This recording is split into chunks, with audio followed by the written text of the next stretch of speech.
25 years ago, if you were needing to get somewhere that you were unfamiliar with and you needed directions, you typically would try to find a map and you would have to figure out how to get there lest you get lost. Well, things have changed. Today, if we're going to an unfamiliar place, we don't worry about getting lost because we grab our phone and we type in the address and our GPS gets us there with perfect directions. Things have changed. Well, 25 years ago, if you were going to pay a bill, let's say an automobile payment or a mortgage payment or utility bill, you would have to take out your checkbook and write out a check and get an envelope and stamp it and address it and send it off to the company. Today, that's the last thing that we think about. We have a bill we have to pay. We're going to set up some kind of an ACH, some kind of an online bill pay. And why? Because things have changed. Well, the same is true with Medicare. Things have changed, and they continue to change. We went back and we looked at our last 20,623 clients just to see if we could notice some trends happening within Medicare. So in this video, I'm going to share with you what we learned so that you will be aware of everything going on within Medicare and totally up to date.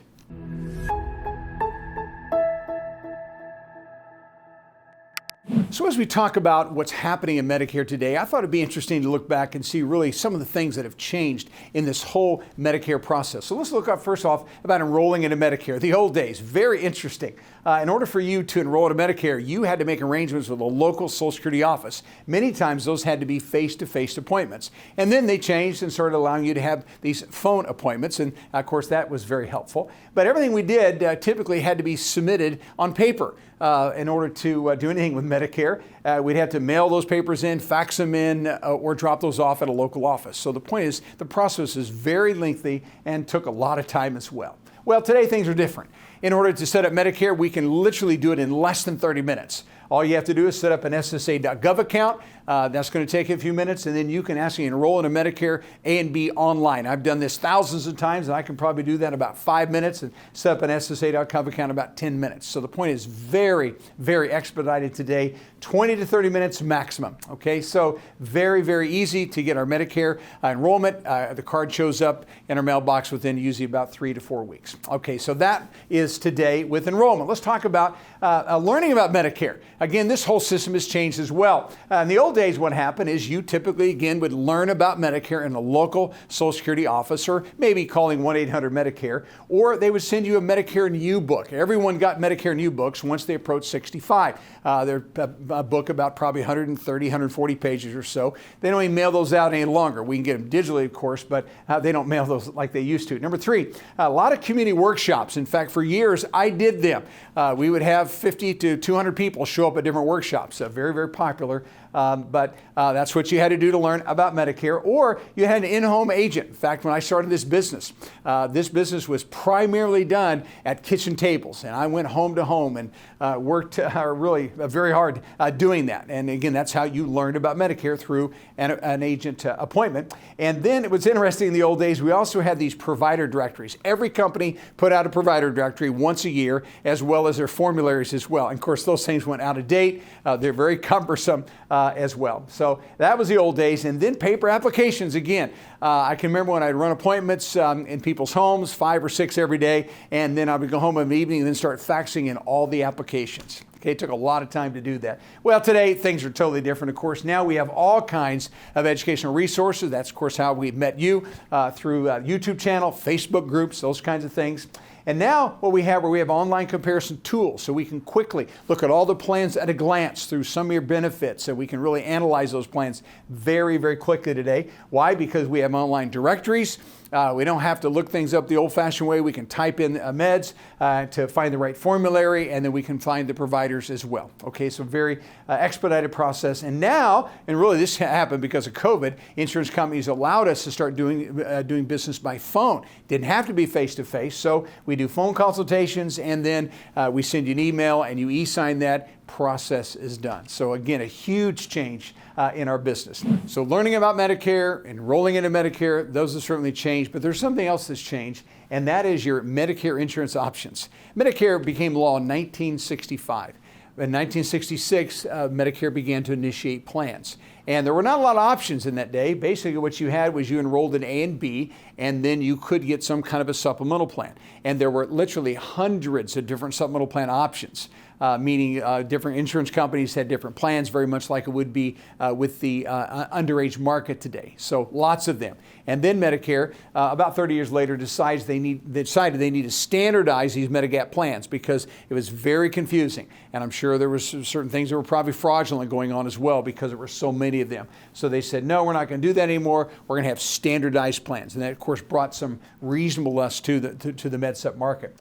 And everything stayed the same until 2003, and then Part C plans, Advantage plans, were introduced to the market. Now, initially, all of them were just simply HMO plans, health maintenance organizations with very limited networks. And then in 2006, then Part D plans were introduced. This would be for our self-administered prescription drug plans. This is a way for people to be able to get their medications at a lower cost. So they organized this whole Part D plans. Now, in the old days, we had what was called the donut hole.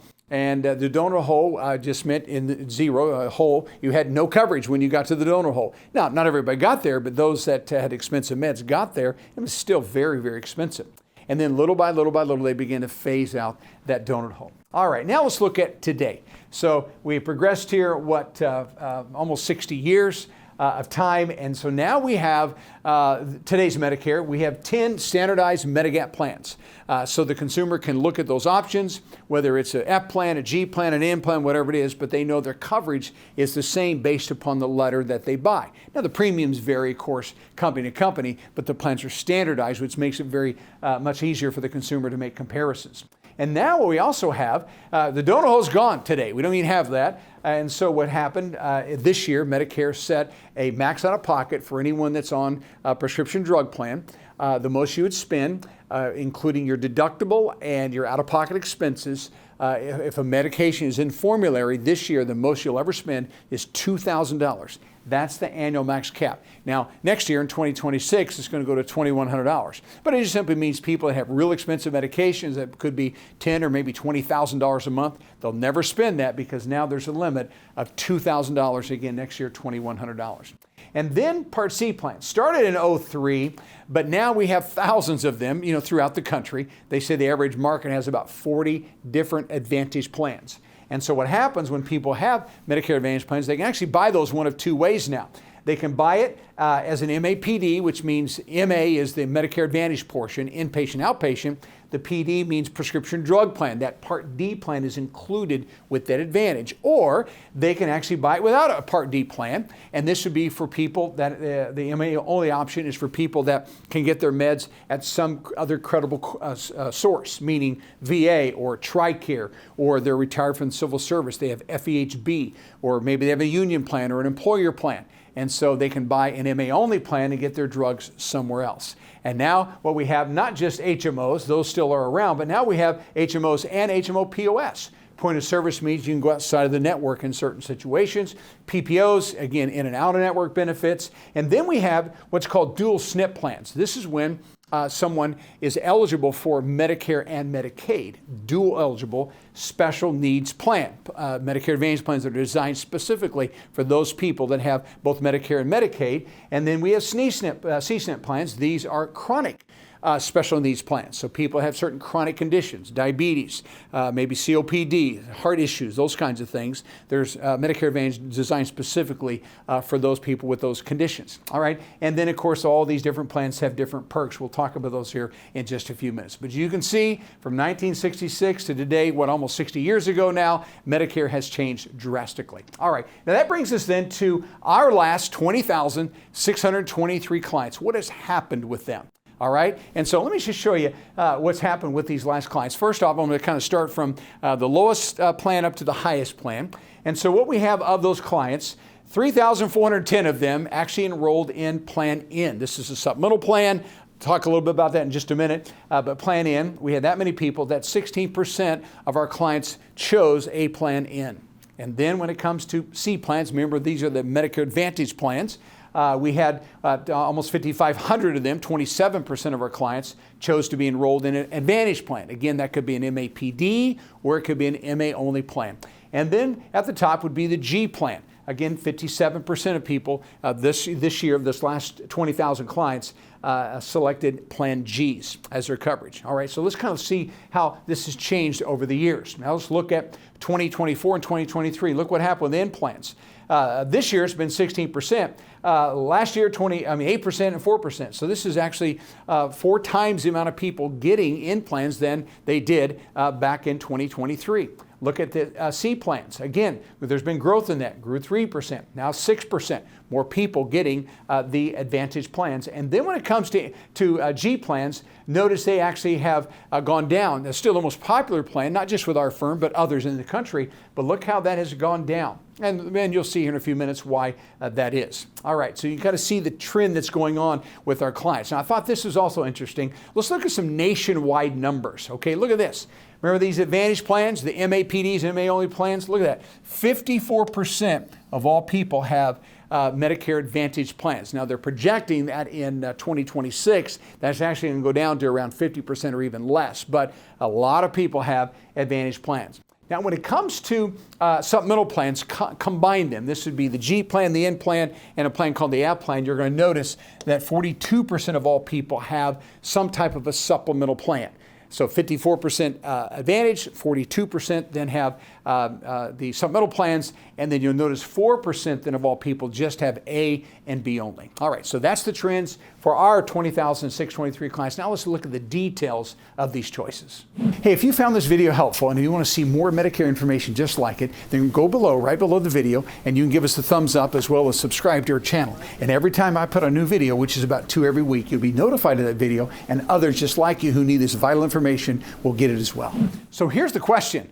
Why is it that so many people have Part C plans? Why are they choosing those? Well, there's a reason. Let's talk about those. There's actually 5 of them. Number one, the most affordable option monthly. So when someone, their primary concern is what will this cost me on a monthly basis? Then the Advantage plan is definitely going to win out for that reason. Why? Because many of them, most of them actually have no monthly premium. Now, we still have to pay Medicare, that Part B premium, but we don't have to pay the insurance company, and if there is a premium, it's usually very, very low. All right? Number 3, and the people choose these because they would prefer to do what? Pay as you go, because though Advantage plans have no monthly premiums, you still pay for them, but you just pay for them based upon the services that you need. If you go to the hospital, maybe $350, $400 a day. Have an MRI done, maybe $200 for that MRI. See a specialist, maybe $30 or $50. But it's a pay-as-you-go plan. There's people who like to do that versus paying a premium. Anytime we have a supplemental plan, we're paying a premium. And some people can't afford that or don't want to afford that. They rather prefer the pay-as-you-go. 4th reason is this, because there's lots of extra perks that are available. And I want to talk just a little bit about the perks. When we talk about perks, the first perks that are always mentioned would be dental, vision, and hearing. The majority of the Advantage plan have some type of a benefit for this. They may have a dental allowance, which means they may cover up to $1,500 for basic and comprehensive, or maybe they'll cover only basic services. But there's usually an allowance. For vision, they normally will give us 1 free eye exam a year and give us a credit, maybe $100 a year towards eyewear. Many of them have some type of a hearing aid benefit, either a copay or a certain credit towards hearing aids that are going to be within the network. We also have within these plans we call the over-the-counter cards. This means that they give you a card that they preload every quarter. It could be $25 a quarter or $75 a quarter. And you can go online or at some retail locations and actually use that money to buy things that you would over the counter. It could be aspirin or different supplements that would be included in that, or just different items that would be over-the-counter type items. We also have gym memberships. The majority of them today have a wellness benefit, so you can go to certain gyms as long as that gym's in the network. Some companies use the Silver Sneakers Network. Another company, Renew Active Network. One has Silver and Fit Network. But the point is that oftentimes we'll include the gym memberships. And then sometimes they'll have these spending cards. Now, normally the spending cards are for people that have Medicaid and Medicare, but occasionally just Medicare alone. But they'll pre-fill a card, and you can use that for a variety of things. Could be gas, could be groceries, those types of things. And then we also have something that is becoming very popular, and that is called a give back. give back. And what this means is when the insurance company gets their monthly payment from the government, from Medicare, they can take some of that money and they can actually give that back to you in the form of a decreased Medicare Part B premium. Which means if you're on Social Security, that's added to your Social Security check, or if you're on a direct bill, then your Part B premium is going to go down. That's called give back. And those vary. Sometimes it's $25 a month, sometimes it's $150 a month. I saw one the other day, that was $185 a month. The full Part B premium was covered. Now you got to keep in mind what happens when that insurance company brings that money in. If they decide that they're going to get some of it back to you, I can assure you that they're going to reduce some other kind of benefit. They may raise the max out of pocket, or they may raise your copays. So there's usually something they're doing within the plan to maybe make that benefit available to you. But again, it is definitely legitimate. And remember earlier I talked about people that have MA-only plans.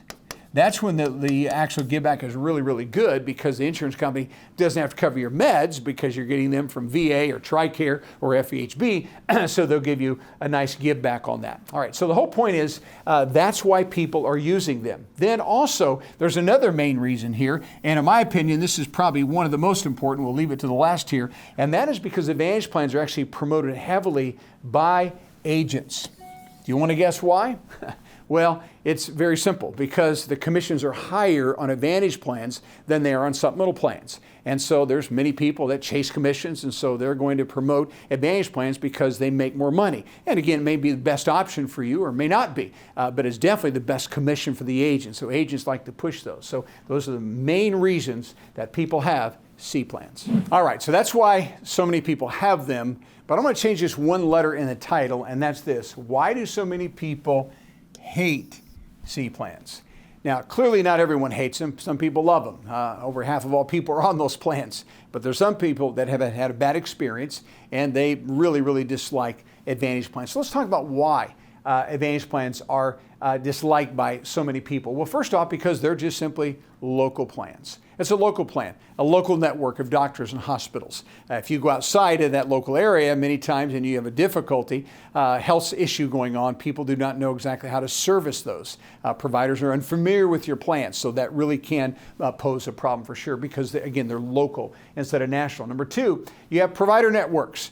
And so what happens, in order for you to be on the right plan, we have to make sure that your docs are in the network and the hospitals are in the network. I can assure you, if someone has 5 or 6, 7 doctors, it's very difficult to find one plan that's going to cover all the doctors. So many times people have to find a new doctor or find a new specialist. Provider networks. And so they're limited because not all doctors or not even all hospitals are going to take the plans. In fact, in our area, we have one plan that decided this year, moving to 2026, they will take one Advantage plan only. That's it. And there's multiple plans in this area, but they'll only take one. So if someone wants to go to the hospital, they have to be on that plan. Just recently, Mayo Clinic actually dropped all the Advantage plans effective 1/1 of 2026. All right, so you have network issues that can occur. Number three, you also have what's called MOOPs, max out of pockets, and these reset annually. And so most max out of pockets are reasonable. They're usually maybe $4,000 or $5,000 max out of pocket for the whole year, which means that's the most you'll ever spend. But the problem is, if I'm diagnosed with a serious illness towards the end of the year and I hit my max out of pocket, I had a lady just recently max out at $6,700.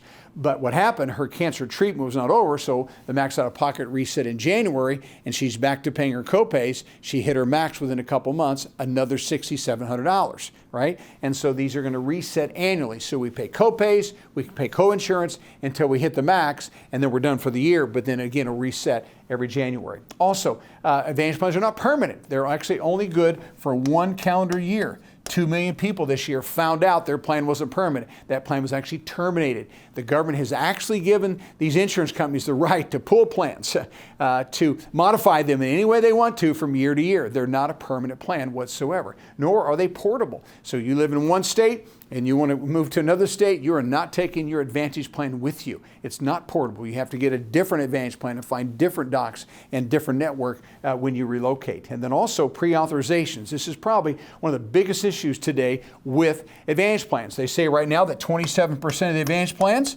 have to have a pre-authorization, which means if you need a knee replacement or a hip replacement or an MRI, a CAT scan, a PET scan, any kind of an inpatient or outpatient type surgery, you are going to have to get that pre-approved. It's hip replacements, knee replacements. I've had plenty of people that doc says you need a knee replacement, and the Advantage Plan said, no, we want you to go to therapy for 9 months first, and then we'll see if you need a knee replacement. Had people who needed a full hip replacement. Plan said, no, we'll pay for a rod only, and that's all they got.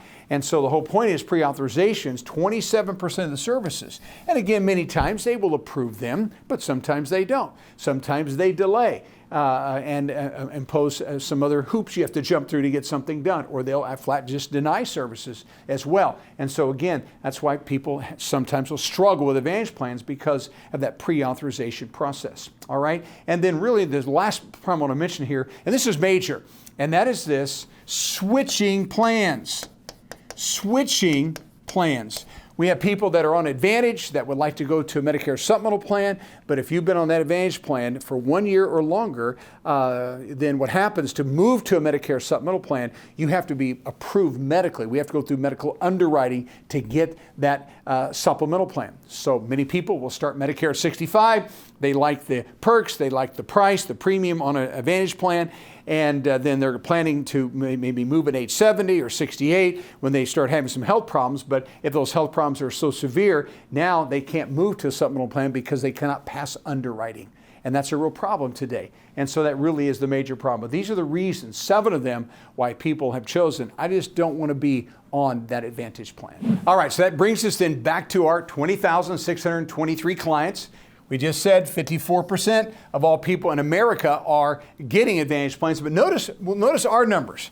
27%, so about half of our clients of the national average are getting Advantage Plans. Why is that? Well, because we take the time to make sure they understand both options. And in this video, I'm not trying to badmouth Advantage Plans. My job as an agent is to educate you, to make sure you understand all your options. And so many times this 54% does not really understand what it is that they're getting. They know they're getting a no premium or a low premium. They know they're getting some perks, but they're not aware of some of the other details of those plans, such as network problems, such as pre-authorizations, such as a plan that's not permanent. Okay, those kinds of things really do matter. And so our clients know that, and that's why we have about half of all our clients actually will get the Advantage Plan. Now let's talk about the supplemental plans. We know that 42% of all people get supplemental plans. A few percentage of those people still have F plans, but the majority of them are going to have a G plan or an N plan. Let's look at the details of those plans. And so here's the question: why is it that so many of our clients actually choose supplemental plans? And so again, we've educated them. So the question is, why Plan G and why Plan N? So number one, why Plan G, why a lot of people like it, is because, again, we have unlimited providers. Any doctor, any hospital that takes original Medicare will take your supplemental plan. In fact, we tell our clients, when you have a supplemental plan, you don't have to ask your doctor or hospital if they take it. Just ask them, do you take original Medicare? Because if they take original Medicare, they have to take the supplemental plan of your choice. So that's one reason people like the Plan G. Unlimited providers, no networks ever at all. Number two, national coverage. If you pull out your Medicare A and B card and your supplemental card and you're in Miami, Florida, or you're in Anchorage, Alaska, the coverage is the same, no matter where you are, because it's a national plan. You don't have to worry about local plans, local networks. People not understanding that system, they always understand that system because all hospitals take original Medicare, therefore they'll take your supplemental plan, and 99% of non-pediatric doctors take Medicare. All right, so again, they understand how that system works. National plan. Number three, you also have lifetime portable policies. Do you realize when you buy a Medicare supplemental plan G, it can never be canceled by the insurance company other than non-payment of premium? As long as you pay the premium, that plan is yours forever. Right? It's a very, very nice feature. It truly is lifetime. Now, also the coverage never changes either. The premium can go up, and they do go up. But as far as that coverage, if I have that G plan, the only thing I'm responsible for the rest of my life will be whatever the Medicare B deductible is. They can never change the terms of that coverage, only the premium. They're also portable. You move from one state to another, take it with you. You can't lose that policy because you relocated. You can't lose it because of relocation, because of age, because of claims. The only way you can lose it is you don't pay the premium. All right?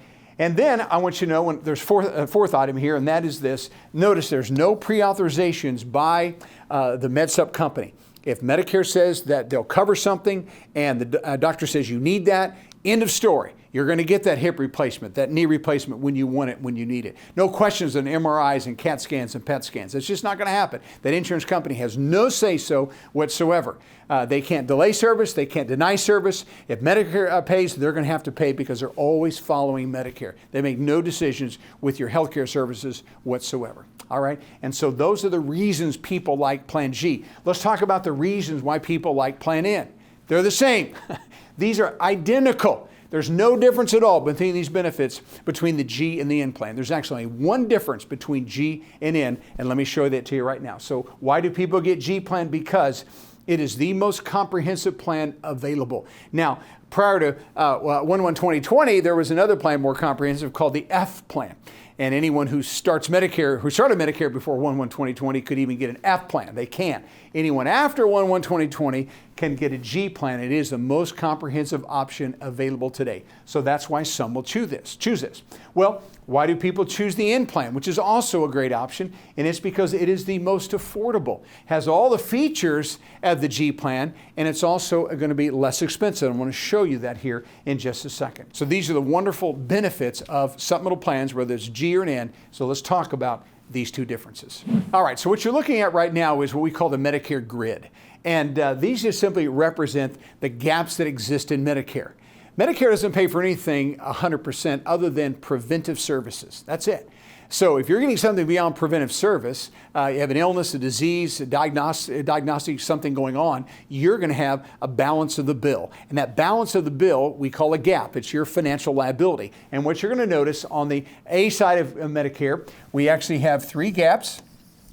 And on the B side of Medicare, we actually have 3 gaps. So there's 6 gaps that we're responsible for. So when someone has A and B only, they're responsible for all the gaps. But when someone gets a G plan, notice what happens. That G plan is going to cover all the gaps but one.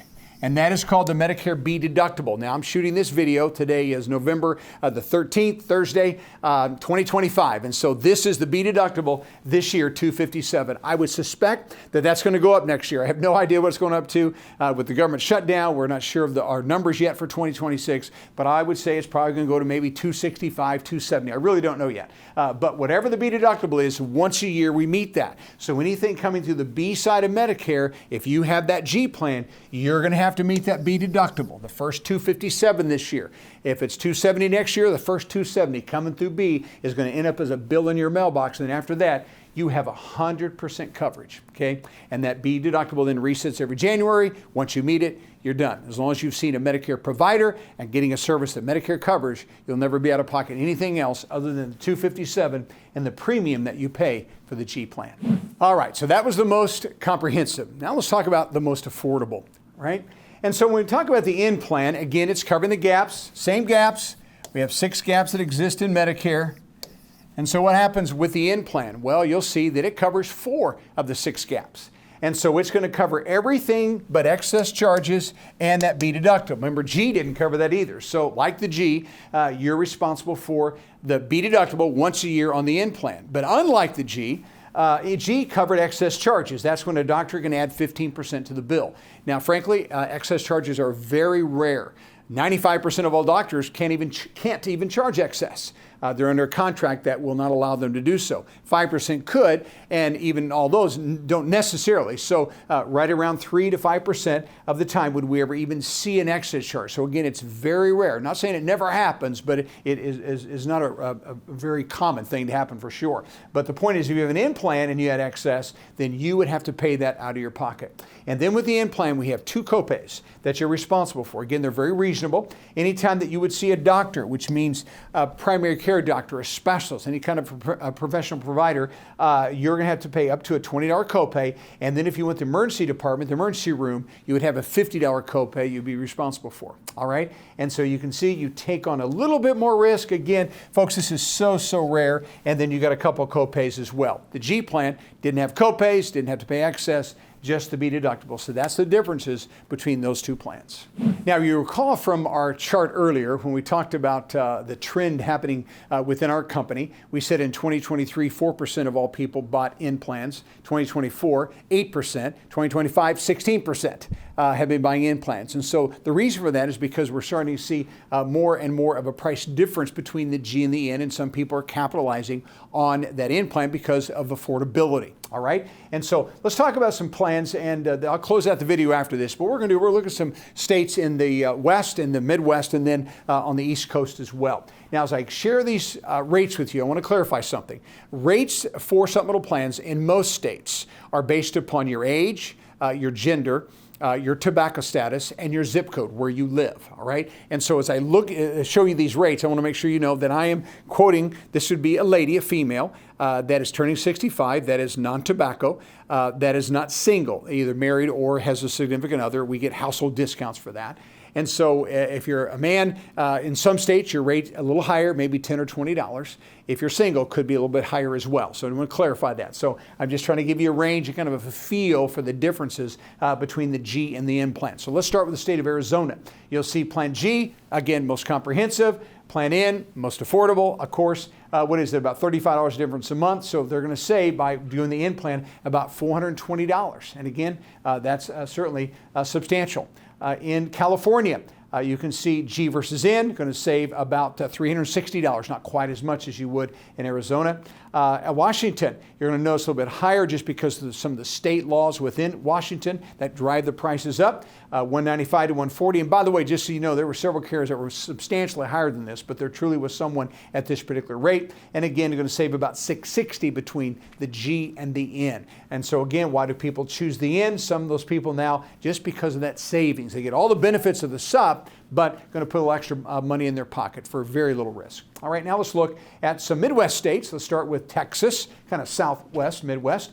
Plan G's $135, Plan N's $95. So again, they saved about $40 a month, $480 for the year. Kansas, identical rates, of course, not too far from one another. Again, save $480 between the two plans. Illinois, a little bit higher, not much on the G's. They're going to save about $540 by going to an N plan. And as I share this with you, I'm not encouraging you to take an N plan. I love supplemental plans. I like both of these, but we all have to decide, what are we looking for? We're looking for something that's a little more affordable or a little bit more comprehensive. That's really what it boils down to. And then lastly, let's look at some states on the East Coast. Georgia, $140, $95, annual savings, again, $540.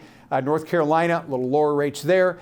Georgia, a little higher because it's what's called an issue age state. North Carolina would be an attained age state. Again, they're going to save about $480. And then Pennsylvania, $130 versus $85, going to save $540. All right, so you kind of see why that trend is occurring. We're starting to see a little bit more of a price difference now between the G and the N, and people that want that supplemental plan but need to save a little money, then N would be a great choice. Some people, the difference in that monthly premium is not going to make or break them, so they may say, hey, I'll just go ahead and go with the most comprehensive. But again, it's up to you. I just wanted you to understand kind of the trends that we're seeing within Medicare right now.